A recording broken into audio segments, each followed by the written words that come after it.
మానవాళికి రక్షకుడు, మనకు కొండంత అండగా నిలిచేవాడు.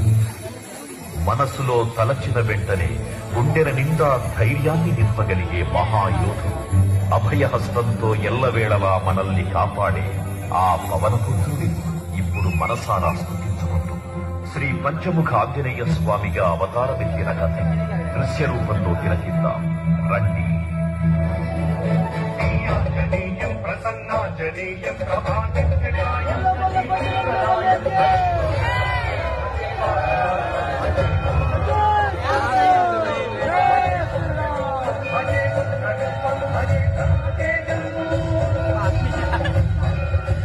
అది రామాయణ మహాయుద్ధం, శ్రీరామచంద్రుని సారథ్యం వానర సైన్యంతో విజృంభిస్తూ లక్ష్మణస్వామి తనతో పోరాటం చేస్తున్న రావణుడి కుమారుడు ఇంద్రజిత్ తలని బాణంతో ఒక్క వేటుతో వేరు చేశాడు. ఇంద్రజిత్ మరణ